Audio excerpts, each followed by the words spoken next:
Hey writer friends, welcome back to my channel. If you're new here, my name is Holly. I'm a writer aspiring to be a published author.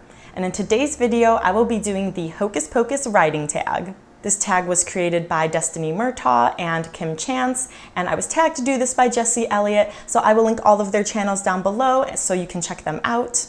And happy Halloween, all you guys! There are 11 questions in this tag, so let's jump right in. Question number 1.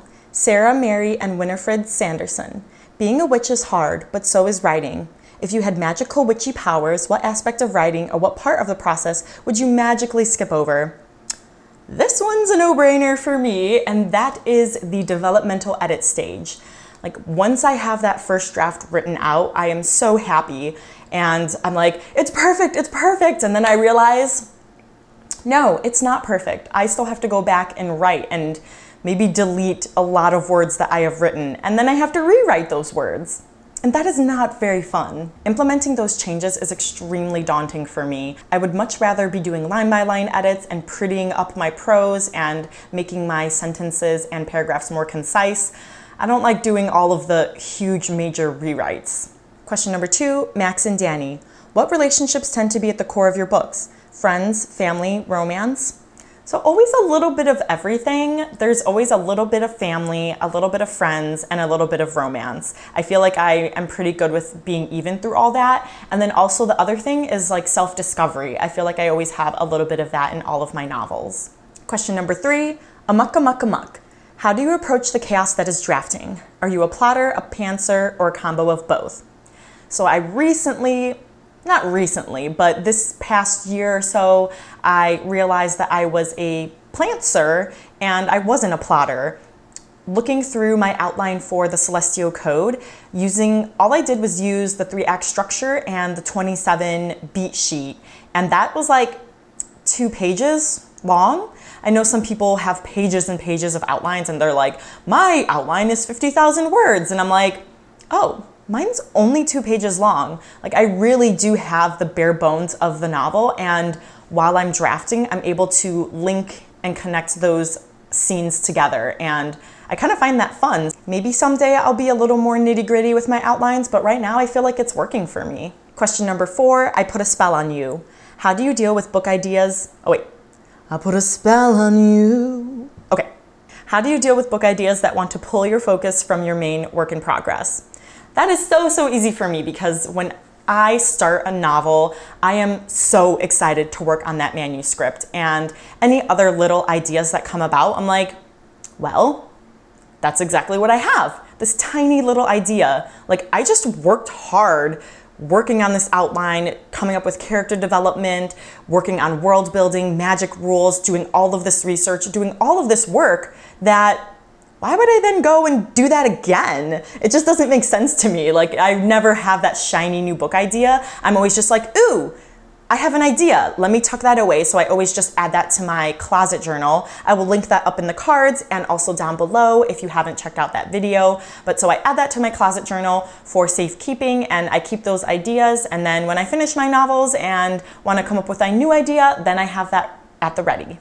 Question number 5, Thackery Binx. Things are always what they seem. Think back to when you first started writing to where you are now. How has your process transformed from then to now? That's actually a really good question. I know that I am a lot more disciplined than I was before. When I first started writing, I was very green and new and just kind of went into writing haphazardly. So that was something that's changed. I'm a lot more organized now. And the other thing is that I used to write a lot after work. At the time that I started getting back into writing, I was working for 10-hour days. So I usually didn't have a lot of energy. And I would never write before work, because I had to wake up at like 6 a.m. and just scramble to get ready and leave. No, what I would really do is I would set my alarm for 6 a.m., wouldn't get out of bed until 6:30, and then I would scramble and leave for work so I could make it there by 8 in rush hour traffic. Not fun. So then sometimes I would work or sometimes I would write after work, but mostly I was writing on those days off for me, which was Wednesday, Saturday, and Sunday. But now that I have my 5 8-hour days, I start work at 10 and I'm done at 6:30. So I'm usually waking up around 6:30 or 7 o'clock so that I can give myself at least 30 minutes. My goal is always an hour, but that doesn't always happen, to work on writerly things before work. So that has definitely changed. Question number 6, my lucky rat tail. Do you have a writing ritual? If not, what are some of your favorite writing tools? This is like a tongue twister for me. So of course I have to have my laptop. I always have my mouse because I hate the little like pad that's on the laptop. Like I can't do that, especially when I'm editing. I'm like, okay, let me like scroll up and then scroll down. And I'm like, what is that? Like the mouse is so much easier for me to just click and be able to highlight things and cut and paste. So much easier. So I always have to have my mouse with me. I always have to have my USB because I am a save freak. So I save my manuscript to my USB, to the computer, and then I email it to myself because I'm like, there is no way I'm losing this hard work. And then usually I'll have either like a self-editing book or the Emotion Thesaurus with me so that I can use that as a reference. Question number 7, book. I don't even know how that, or book? I don't know. I don't know what this, I can't remember this reference. Anyways, my favorite writing craft book. Oh, that is so hard, but I probably will have to go with self-editing. Oh, I think I have it right here. Here it is, self-editing for fiction writers. Oh, sorry, you might not be able to see. Okay, there we go.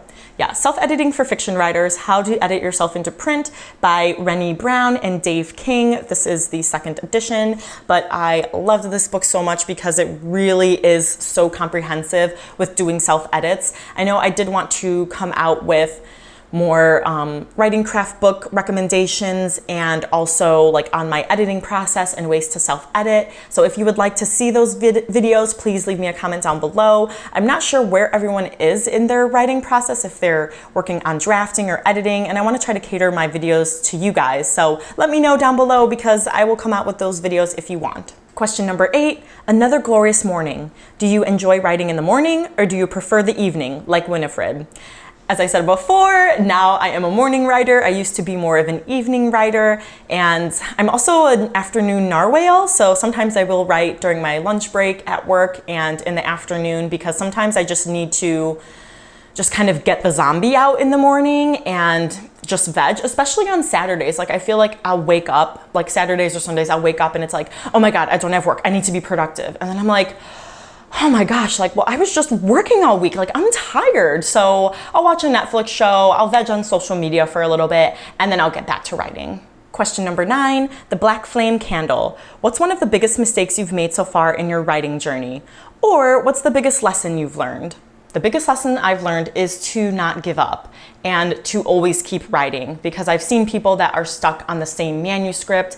They, only query a few agents for their novel and give up because they're so disheartened by their rejections and they let their own fears get in the way. But I know that the only person that stands in my way of getting my book published is myself, and I will not let that happen. Question number 10, Billy Butcherson.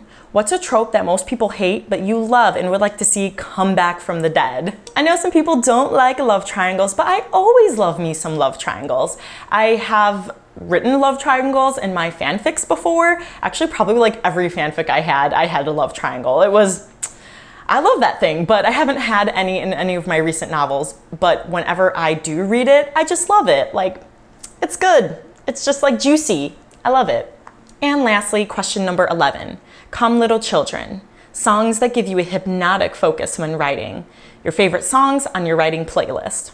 Ooh, so let me try to play a couple songs from my writing playlist. I know I've mentioned that I will link that playlist, so I will link that again down below if you guys are interested in checking that out. Usually that's instrumental music, video game music, fantasy soundtracks, things like that.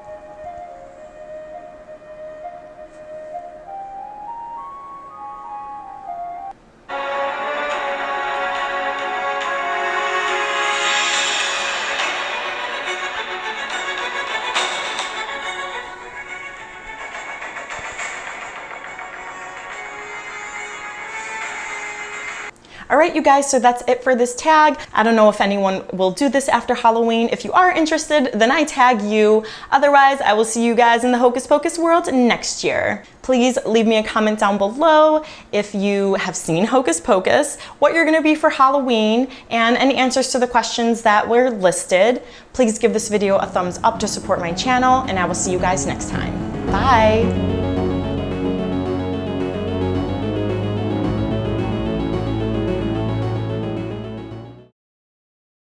Just dial the numbers. It's not that hard. I can't do this one now. No tough talks necessary. Discover has no annual fees. YouTube ads are real.